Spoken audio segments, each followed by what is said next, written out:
ಅಧ್ಯಕ್ಷರೇ 1928ನೇ ಚುಕ್ಕೆ ಗುರುತಿನ ಪ್ರಶ್ನೆಯನ್ನ ಮಾನ್ಯ ಶಿಕ್ಷಣ ಸಚಿವರಿಗೆ ಕೇಳಕ್ಕೆ ಬಯಸ್ತೀನಿ ಅಧ್ಯಕ್ಷರೇ. ಮಾನ್ಯ ಅಧ್ಯಕ್ಷರೇ, ಉತ್ತರವನ್ನು ಒದಗಿಸಲಾಗಿದೆ. ಮಾನ್ಯ ಅಧ್ಯಕ್ಷರೇ, ಸಚಿವರು ಉತ್ತರ ಕೊಟ್ಟರೆ ಅಧ್ಯಕ್ಷರೇ, ವಿಶೇಷವಾಗಿ ಬಸವ ಕಲ್ಯಾಣ ನನ್ನ ಬಾರ್ಡರ್ ತಾಲೂಕು ಅಧ್ಯಕ್ಷರೇ, ನನ್ನ ಪೂರಾ ಮಹಾರಾಷ್ಟ್ರ ಹತ್ಕೊಂಡು ತಾಲೂಕಾದ ಅಧ್ಯಕ್ಷರೇ, 7 KPS ಶಾಲೆಗಳು ಈ ಸಲ ನನಗೆ ಹೊಸದಾಗಿ ಸ್ಯಾಂಕ್ಷನ್ ಮಾಡಿ ನನ್ನ ವಿಧಾನಸಭಾ ಮತಕ್ಷೇತ್ರ ಕೊಟ್ಟರೆ ಅಧ್ಯಕ್ಷರೇ. 7 KPS ಶಾಲೆಗಳು.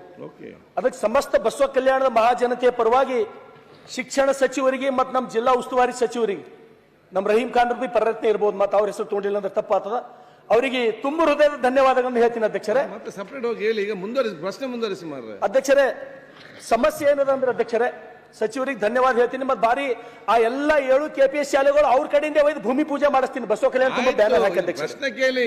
ಅದು ಒಂದು. ಅಧ್ಯಕ್ಷರೇ, KPS ಶಾಲೆಗಳೊಳಗೆ ಒಂದು ಸಣ್ಣ ತೊಂದರೆ ಏನಪ್ಪಾ ಅಂದ್ರೆ, ನಮ್ಮ ಭಾಗದೊಳಗೆ ಈಗ ಬಿ ಅಧ್ಯಕ್ಷರೇ ಇಂಗ್ಲಿಷ್ ಭಾಷೆ ಅಂದ್ರೆ ಕಬ್ಬಿಣದ ಕಡಲೆ ಅದ ನಮ್ಮ ಕಡೆ, ಭಾರಿ ಸಮಸ್ಯೆ ಅದ. ಅದು ತಮ್ಮ ಗಮನಕ್ಕೆ ಬಂದೋ ಇಲ್ಲೋ ಗೊತ್ತಿಲ್ಲ. ತಾವು ಈ ಕಡೆ ಎಲ್ಲ ಕೇರಳ ಇಂಗ್ಲಿಷ್ ಮಾಧ್ಯಮದ ಕಲ್ತೀರಿ, ನಿಮ್ಗೆ ಅದು ಏನ್ ತೊಂದರೆ ಗೊತ್ತಿಲ್ಲ ಅಧ್ಯಕ್ಷರೇ. ಅದಕ್ಕೆ ದಯಮಾಡಿ ಶರಣ್ ಅದೇ ಹೇಳ್ತೀನಿ ಅಧ್ಯಕ್ಷರೇ. KPS ಶಾಲೆ ಹೊಸ ತಾಲೂಕು ಆರೋಗ್ಯ ಅಧ್ಯಕ್ಷರೇ, ತಾಲೂಕಾ ಅಂತ ಬಂದ್ರೆ ನಿಮ್ಗೆ ಆಶ್ಚರ್ಯ ಅನಿಸ್ತಲ್ಲ. ಪ್ರಶ್ನೆ ಕೇಳಿವ್ರೆ, ಪ್ರಶ್ನೆ ಕೇಳಕತ್ತೀನಿ ಅಧ್ಯಕ್ಷರೇ. ಇವತ್ತು ನಮ್ಮಲ್ಲಿ BO ಕಚೇರಿ ಬೇಕು, ಅದನ್ನ ಹೇಳಿ ಬೇಕು ಅಧ್ಯಕ್ಷರೇ. ಮೊಳಕಾಲಿನ ಸಂಬಂಧ ಕೇಳಂದ್ರೆ ನೀವು ಟೊಂಕದೇನು ಕೇಳಬೇಡ ಅಂದ್ರೆ ಹೆಂಗ ಅಧ್ಯಕ್ಷರೇ? ಮೊಳಕಾಲಿನ ಸಮಸ್ಯೆ ಅಂದ್ರೆ ಟೊಂಕದ್ನು ಹೇಳ್ಬೇಕಾದ್ರೆ ನಮ್ಮ ಸಮಸ್ಯೆ ಏನದ ನೀವು ಮೊಳಕಾಲಿನ ಕೇಳಿದ್ರೆ ಅದೇ ಕೇಳಂದ್ರೆ ಹೆಂಗ ಅಧ್ಯಕ್ಷರೇ? ನೀವು ಪ್ರಶ್ನೆ ನಿಮ್ದು ಇಲ್ಲಿ ಇರೋದು BO ಆಫೀಸ್ ಬಗ್ಗೆ. ಹೌದು ಅಧ್ಯಕ್ಷರೇ. ನೀವು KPS ಗೆ ಹೋಗಿದ್ದೀರಿ, ಆಗ್ತದ KPS ಸ್ಕೂಲ್ ಏನ್ ಸಮಸ್ಯೆ ಅದ ಹೇಳ್ಬೇಡ, ಅದು ಸಪರೇಟ್ ಆಗಿ ಮಾತಾಡಿ. ಇಲ್ಲಿ ಪ್ರಶ್ನೆ ಕೇಳಿ. ಈಗ ಅದಕ್ಕೆ ದಯಮಾಡಿ ಸಚಿವರೇ, ನಮ್ಮಲ್ಲಿ ಇಂಗ್ಲಿಷ್ ಮಾಧ್ಯಮದ ಶಿಕ್ಷಕರಿಗೆ ಕೂಡ್ರಿ, ಮತ್ ಯಾವುದೇ ಶಾಲೆಗೆ ಅಧ್ಯಕ್ಷರೇ D ಗ್ರೂಪ್ ಕೆಲಸ ಮಾಡೋರಿಲ್ಲ, ಹೋಗಿ ಟೀಚರ್ಗಳೇ ಹುಡುಕ್ಬೇಕು ಅಧ್ಯಕ್ಷರೇ. ಸಾಲಿ ಇದು ಮುಗಿತಾ? BO ಕಚೇರಿ ಮುಗಿತಾ? ದಯಮಾಡಿ ಅದು ಒಂದು. ಅತಿಥಿ ಶಿಕ್ಷಕರಿಗೆ ಅಧ್ಯಕ್ಷರೇ ದಯಮಾಡಿ 12,000 ಸ್ಯಾಲರಿ ಕೊಡ್ಲತ್ತೀರ ಅವರಿಗೆ. ಅವ್ರ ಜೊತೆ ಕೆಲಸ ಮಾಡೋರು ಸ್ಯಾಲರಿ ಏನ್ ತೋತಾರೆ? 80,000 1 ಲಕ್ಷ ರೂಪಾಯಿ ಸ್ಯಾಲರಿ ಬಾಜು ಕೆಲಸ ಮಾಡೋರು ತೋತಾನ. ಅವ್ರು 12,000 ಯಾವ ರೀತಿ ಕೆಲಸ ಮಾಡ್ಬೇಕು ಅಧ್ಯಕ್ಷರೇ? ಅದಕ್ಕೆ ದಯಮಾಡಿ ಅತಿಥಿ ಶಿಕ್ಷಕರಿಗೆ ಒಳ್ಳೆ ಸಂಬಳ ಕೊಡ್ತಕ್ಕಂಥದ್ದು. ಅಧ್ಯಕ್ಷರೇ, ಇನ್ನೊಂದು ಲಾಸ್ಟ್ ಕ್ವಶನ್ ಅಧ್ಯಕ್ಷರೇ, ಹುಣಸೂರು ತಾಲೂಕಾ ನೀವೆಲ್ಲರೂ ಕೇಳಿರಿ, 18 ಊರುಗಳವ ಒಂದು ತಾಲೂಕಾ ನಮ್ಮದು, 18 ಊರುಗಳು. ಜಿಲ್ಲಾ ಉಸ್ತುವಾರಿ ಸಚಿವರು ಇಲ್ಲೇ ಅರ, ದಯಮಾಡಿ 50-60 ಹಳ್ಳಿ ಮೇಕಾರ್ ಸಾಯ್ಗೋರ್ ಸರ್ಕಲ್ ಸೇರಿಸಿ ಅದಕ್ಕೊಂದು ಸಮರ್ಪಕ ತಾಲೂಕಾ ಮಾಡಿಕೊಡ್ರಿ ಅಂತ ಹೇಳಿ ನಮ್ಮ ಬೇಡಿಕೆ ಅದ. ಅದ್ರ ಜೊತೆಗೆ ಅಧ್ಯಕ್ಷರೇ, ಸಚಿವರೇ 7 ಸ್ಕೂಲ್ಗಳೊಳಗ ಶಿಕ್ಷಕರು ರಿಟೈರ್ಡ್ ಆಗ್ಯಾರ, ಶಿಕ್ಷಕರು ಸತ್ತಾರ, ಅಲ್ಲಿ ಶಿಕ್ಷಕರಿಗೆ ತುಂಬತಕ್ಕಂಥದ್ದಾಗ್ತಾ ಇಲ್ಲ. 11,000 ಶಿಕ್ಷಕರು ಕರೆದ್ರೆ ನೀವು ಧನ್ಯವಾದ ಹೇಳ್ತೀನಿ ನಾವು, ಆದ್ರೆ ಅಲ್ಲಿ ತನಕ ಅದ್ರ ಪರಿಸ್ಥಿತಿ ಏನು?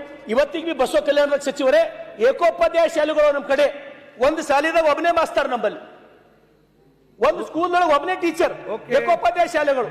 ದಯಮಾಡಿ ಆದಷ್ಟು ಜಲ್ದಿ ಈ ಸಮಸ್ಯೆಗಳು ತಾವು ಬಗೆಹರಿಸಬೇಕಂತ ಹೇಳಿ ತಮ್ಗೆ ವಿನಂತಿ ಮಾಡ್ತೀನಿ. ತಾವು ಒಳ್ಳೆ ಕೆಲಸ ಮಾಡ್ಲತ್ತೀರಿ, ನನಗೆ ಗೌರವದ ನಿಮ್ ಬಗ್ಗೆ.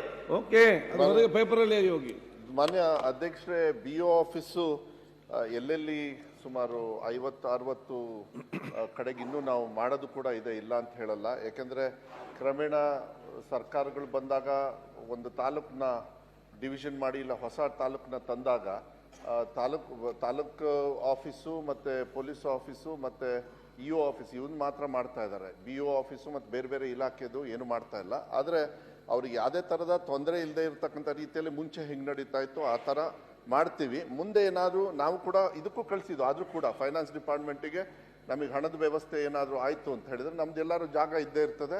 ಅಲ್ಲಿ BO ಆಫೀಸ್ನ ಕಳಿಸೋದಕ್ಕೆ ನಾನು ಮನೆ ಮುಖ್ಯಮಂತ್ರಿಗಳಿಗೂ ಕೂಡ, ಯಾಕೆಂದರೆ ಆರ್ಥಿಕ ಇಲಾಖೆ ಅವ್ರ ಹತ್ರನೇ ಇರೋದ್ರಿಂದ ಅವರಿಗೂ ಕೂಡ ಮನವಿ ಮಾಡಿದ್ದೀನಿ. ಎಲ್ಲೆಲ್ಲಿ ಜರೂರಿ ಅವಶ್ಯಕತೆ ಇದೆ ಅಲ್ಲಾದರೂ ಫಸ್ಟ್ ಕೊಡಿ ಅಂತಕ್ಕಂಥದ್ದು ಕೆಲವು ಮನವಿಯನ್ನು ಕೂಡ ಮಾಡಿ ಆದಷ್ಟು ಬೇಗ ಅದನ್ನ ನಾವು ಮಾಡ್ತಕ್ಕಂಥದ್ದು. ಈಗ ಇಂಗ್ಲೀಷ್ ಟೀಚರ್ಸ್ ನೀವು ಹೇಳ್ತಕ್ಕಂಥದ್ದು ಹೋದ್ಸತಿ ನಾನು ಬೈಲಿಂಗ್ವಿಲ್ ಅಂತ ಹೇಳಿ ನಾವು ಸ್ಟಾರ್ಟ್ ಮಾಡಿದ್ವಿ. ಮಾನ್ಯ ಅಧ್ಯಕ್ಷರೇ, ಸದನದಿಂದ ಒಂದು ನಾನು ಹೇಳಲಿಕ್ಕೆ ಇಷ್ಟಪಡ್ತೀನಿ. ಯಾಕೆಂದರೆ ಹೊರಗಡೆ ಮಾಧ್ಯಮದಲ್ಲಿ ಕೂಡ ನೀವು ನೋಡ್ತಾ ಇದ್ದೀರಿ, ಚರ್ಚೆಯಲ್ಲಿ ನಾವು ಮುಂದಿನ ದಿನಗಳಲ್ಲಿ ಅದು ಮಾಡಬೇಕಾಗತ್ತೆ. ಸದನದಿಂದ ನಾನು ಒಂದು ಮಾತನ್ನು ಹೇಳಲಿಕ್ಕೆ ಇಷ್ಟಪಡ್ತೀವಿ. ಯಾವುದೇ ಕಾರಣಕ್ಕೂ ಒಂದು ಶಾಲೆನೂ, ಸರ್ಕಾರಿ ಶಾಲೆ ಬರೀ ಕನ್ನಡ ಅಲ್ಲ, ಯಾವುದೇ ಸರ್ಕಾರಿ ಶಾಲೆನ ನಮ್ಮ ಸರ್ಕಾರದಿಂದ ನಾವು ಕ್ಲೋಸ್ ಮಾಡೋದಿಲ್ಲ ವಾಲಂಟಿಯರ್ ಆಗಿ. ಅದನ್ನು ಒಂದು ಹೇಳಬೇಕಾಗುತ್ತೆ. ಯಾಕೆಂದರೆ ಅದು ಹೊರಗಡೆಗೆ ಭಾಳ ಮಾಧ್ಯಮದಲ್ಲಿ ಬೇರೆ ರೀತಿಯಲ್ಲಿ ಬರ್ತಾ ಇದೆ. ಆಮೇಲೆ ಅವರಿಗೆ ಏನು ಇಂಗ್ಲೀಷ್ ಟೀಚರ್ಸ್ ಬೇಕು ಅಂತ ಹೇಳಿ ಈ ಸತಿಗೆ ನಾವು ಗೆಸ್ಟ್ ಟೀಚರ್ಸ್ ಏನೇನು ತೊಗೊಂಡಿದ್ದೀವಿ ಅವ್ರನ್ನ ಇಂಗ್ಲೀಷ್ ಬರ್ತಕ್ಕಂಥದ್ದು. ಆಮೇಲೆ ನೆಕ್ಸ್ಟು APF ಮತ್ತು ಬೇರೆ ಬೇರೆ ಔಟ್ಸೋರ್ಸಿಂದನೂ ಕೂಡ ನಾವು ಟ್ರೈನಿಂಗು ಕೂಡ ನೀವು ಮಾಡ್ತಾ ಇದ್ದೀವಿ.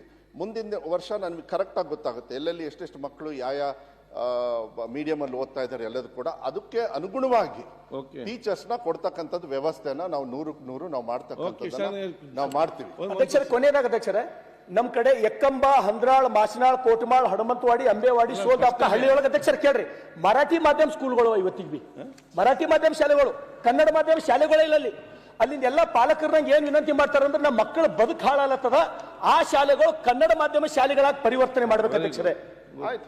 ಕನ್ನಡ ಮಾಧ್ಯಮದ ಶಾಲೆಗಳು ಮಾಡ್ಬೇಕು ಕರ್ನಾಟಕದೊಳಗೆ ಶಾಲೆಗಳು ಕನ್ನಡ ಮಾಧ್ಯಮ ಇರ್ಬೇಕಲ್ಲ ಅಧ್ಯಕ್ಷರೇ? ಮಾನ್ಯ ಅಧ್ಯಕ್ಷ ಇದು ಬಹಳ ಮುಖ್ಯ. ಯಾಕೆಂದ್ರೆ ಮೊನ್ನೆನೂ ಕೂಡ ಈ ಬೆಳಗಾಂ ಮಹಾರಾಷ್ಟ್ರ ಬಾರ್ಡರ್ ಇರ್ಬೋದು, ಆ ಸಂದರ್ಭದಲ್ಲಿ ಒಂದು ಆರ್ಡರೇ ಮಾಡಿದ್ದೀನಿ. ಬಾರ್ಡರ್ ಇರ್ತಕ್ಕಂಥ ಎಲ್ಲ ಕನ್ನಡ ಮಾಧ್ಯಮಗಳಿಗೆ ಫಸ್ಟ್ ಪ್ರಯಾರಿಟಿ ಕೊಟ್ಟು ಅವ್ರಿಗೆ ಟೀಚರ್ಸ್ ಇರ್ಬೋದು, ಬಿಲ್ಡಿಂಗು ಎಲ್ಲದನ್ನೂ ಕೊಡ್ತಕ್ಕಂಥದ್ದು. ಅದ್ರ ಜೊತೆಗೆ ಈವನ್ ಇಡೀ ರಾಜ್ಯದಲ್ಲಿ ಇರ್ತಕ್ಕಂಥ ಎಲ್ಲ ಬಾರ್ಡರ್ಲು ಕೂಡ ಎಲ್ಲೆಲ್ಲಿ ಅವಶ್ಯಕತೆ ಇದೆ ನಮ್ಮ ಇಲಾಖೆಯವ್ರಿಗೂ ಕೂಡ ನಾನು ಡೈರೆಕ್ಷನ್ಸ್ ಕೂಡ ಕೊಟ್ಟಿದ್ದೀನಿ. ಕಂಪಲ್ಸರಿ ಯಾವುದೇ ಕಾರಣಕ್ಕೂ ನೀವು ಕನ್ನಡ ಒಬ್ಬ ಮಕ್ಕಳಿದ್ರೂ ಕೂಡ ಒಂದು ಟೀಚರು ಮತ್ತು ಅಲ್ಲಿ ಮಿಡ್ ಡೇ ಮೀಲ್ಸ್ ಇರ್ಬೋದು ಎಲ್ಲದೂ ಕೂಡ ಸುಸರ್ಜಿತವಾಗಿ ಮಾಡ್ತಕ್ಕಂಥ ಜವಾಬ್ದಾರಿಯನ್ನು ತಗೊಳ್ತೀವಿ. ವೈಯಕ್ತಿಕವಾಗಿ ಯಾವುದೇ ಸದಸ್ಯರು ಕೂಡ ನನಗೆ ಕೊಟ್ಟಾಗ ಅದನ್ನು ಯಾವುದೇ ತರದ ತೊಂದರೆ ಇಲ್ಲದೆ ಇರತಕ್ಕಂಥದ್ದಲ್ಲಿ ಕನ್ನಡ ಶಾಲೆಯನ್ನ ಮಾಧ್ಯಮವನ್ನ ಭಾಷೆಯನ್ನ ಉಳಿಸ್ತಕ್ಕಂಥ ಕೆಲಸ ನನ್ನ ಇಲಾಖೆಯಲ್ಲಿ ನಾವು 100% ಮಾಡೇ ಮಾಡ್ತೀವಿ ಅನ್ನೋದ ವಿಶ್ವಾಸವನ್ನು ಕೊಡ್ಲಿಕ್ಕೆ ಇಷ್ಟಪಡ್ತೀನಿ. ಮಂಜು ಸನ್ಮಾನ್ಯ ಸಭಾಧ್ಯಕ್ಷರೇ,